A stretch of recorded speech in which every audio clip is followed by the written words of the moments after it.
आणि आता असं आहे की वेगवेगळे आमच्याकडे डिपार्टमेंट्स आहेत. मग प्रत्येकजण आपापल्या पद्धतीनं काम करणार आहे.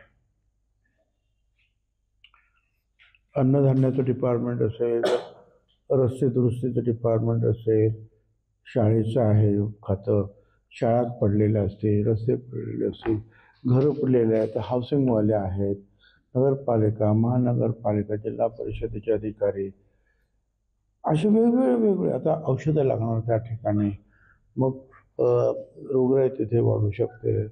मग त्यासाठी परत आपला आरोग्य खातं आहे, शेती खातं अर्थातच आहे. काय तर प्रत्येकजण आपापल्या पद्धतीनं जे आहे जी जी काही मदत करता येईल ते मदत करतो. आता जे रेव्हेन्यूचे जे अधिकारी जे आहेत म्हणजे महसूलचे, ते पंचनामे करतात की इथे काय पेरा होता, किती नुकसान झालं, ही जमीन खरडून गेलेली आहे, मग आता काय करायचं, इथे बाग होती, ही बाग किती वर्षाची होती, आता जर ती गेली बाग तर त्याला किती वर्ष आणखी लागणार, किती नुकसान आहे, या सगळ्याचा जो अभ्यास करून ते कलेक्टरकडे संकलित करून ताबडतोब ते सरकारकडे येतं. मग राज्याचं एकूण हे करता की बा इतकं आपलं राज्याचं नुकसान झालेलं आहे, एवढे पैसे लागतील. मग राज्य सरकार येईल, केंद्र सरकार येईल, कुठून येतील, परंतु ह्या शेतकऱ्यांना मदत आम्हाला द्यावीच लागणार आणि आम्ही ती करणारच. तर तूर्तच आहे. आता माझ्या खात्याचं तर्फे काय आहे, मग माझ्याकडे गहू तांदूळ वाटपाचं काम असतं. तर प्रत्येक जे बाधित कुटुंब आहेत तर प्रत्येक कुटुंबाला 10 किलो गहू, 10 किलो तांदूळ हे वाटपाचा कार्यक्रम, त्याचे ऑर्डर्स वगैरे जे आहेत ते सगळं सकाळपासून दुपारपर्यंत सगळीकडे त्याचा जो आहे डिटेल माहिती घेऊन त्याप्रमाणे सगळं केलं. आणि आतापर्यंत जवळपास दुपारपर्यंत आम्ही 26.5 मेट्रिक टन गहू, 26.5 मेट्रिक टन तांदूळ याचं वाटप आम्ही वेगवेगळ्या जिल्ह्यामध्ये केलेलं आहे.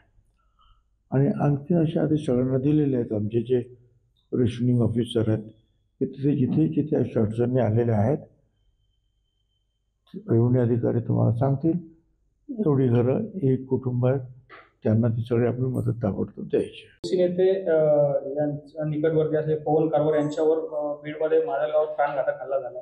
बीडवरून ते जालन्याला निघाले असताना हा हल्ला झाला. माजलगावच्या एका हॉटेलवरती जेवायला थांबलेले असताना जमावून त्यांना बेदम मारहाण केली पवन कारभार यांच्या.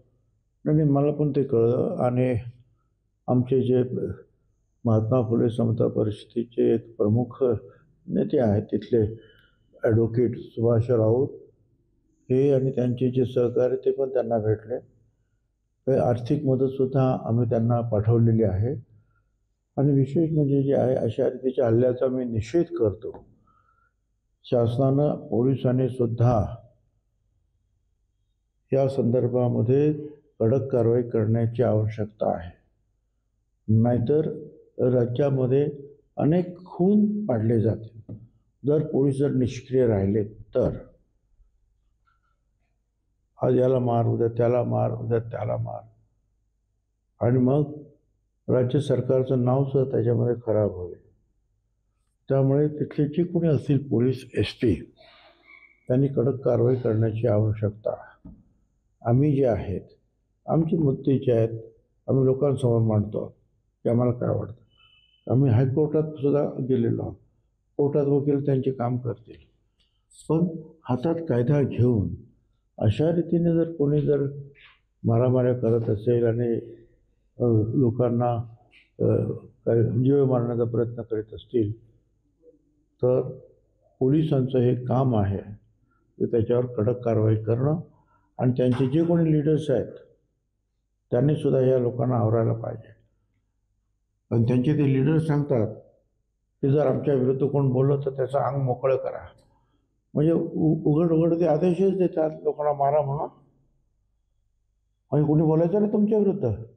त्या मोगलशाहीमध्ये सुद्धा एवढी दादागिरी नव्हती राव. तर याचा बंदोबस्त जो आहे पोलिसांनी ताबडतोब केला पाहिजे. या झाल्या घटनेचा मी निषेध करतो. आणि आमचं जे कार्यकर्ते आहेत त्यांचे पूर्ण लक्ष जे आहे ते ते जे जखमी जे आहेत आमचे ओबीसी कार्यकर्त्याचे आहेत त्यांच्याकडे आहे.